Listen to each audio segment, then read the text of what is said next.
गांव से जहां की जिंदगी किसी सपने जैसी थी। वहां के लोग, खासकर बच्चे, हंसते, खेलते, नाचते और हर दिन को जश्न की तरह जीते थे। मासूमियत से भरी इनकी दुनिया में न दुहक था न डर। लेकिन ये खुशियां ज्यादा दिन तक टिकने वाली नहीं थी, क्योंकि उनकी जिंदगी में आने वाला था एक ऐसा साया जो सब कुछ बदल कर रख देगा। उस साये का नाम था कालू किडनैपर। कालू कोई आम आदमी नहीं था। वो एक बेरहम इंसान था जो छोटे बच्चों को अगवा कर उन्हें दूर किसी अनजान जगह भेज देता था, जहाँ से वो कभी लौट कर नहीं आते। हर गांव, हर गली में उसका खौफ था। और अब उसकी नजर पड़ी थी उस गांव पर जहां रहता था राय स्टार और उसका परिवार। राय स्टार का एक छोटा बेटा था, चिंटू, जिसे वो अपनी जान से भी ज्यादा चाहता था। एक शाम का वक्त था। चिंटू अपने दोस्तों के साथ बाहर खेल रहा था। तभी राय स्टार दरवाजे पर आया और पुकारा, बेटा चिंटू, चलो अंदर आ जाओ, बहुत रात हो गई है। चिंटू बोला, पापा बस थोड़ी देर और खेलने दो ना। राय स्टार ने थोड़ा सख्ती से कहा, नहीं बेटा, आज नहीं। सुना है गाँव में बच्चे गायब हो रहे हैं, अब अंदर चलो। चिंटू थोड़ा उदास मन से घर चला गया। पर अगले दिन कुछ ऐसा हुआ जिसने राय स्टार की जिंदगी बदल दी। चिंटू स्कूल गया, लेकिन जब दोपहर बीत गई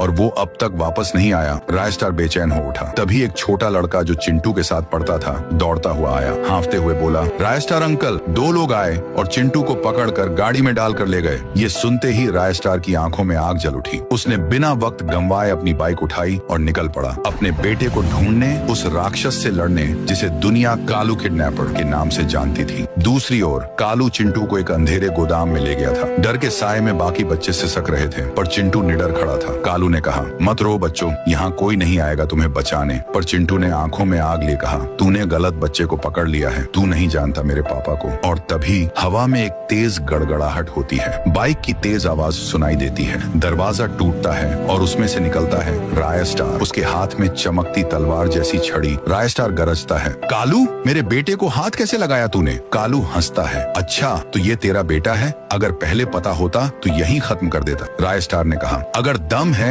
तो मुझसे लड़, बच्चों पर हाथ डालना बहादुरी नहीं। और फिर शुरू होती है एक भयंकर जंग। चारों ओर धुएं का गुब्बार छा गया, जमीन कांप रही थी। कई मिनटों तक चलती इस भीषण लड़ाई के बाद जब धुंध छंटती है, कालू जमीन पर गिरा पड़ा था। राय स्टार अपने बेटे चिंटू को गोद में उठाए राजा की तरह सिंहासन पर बैठा था।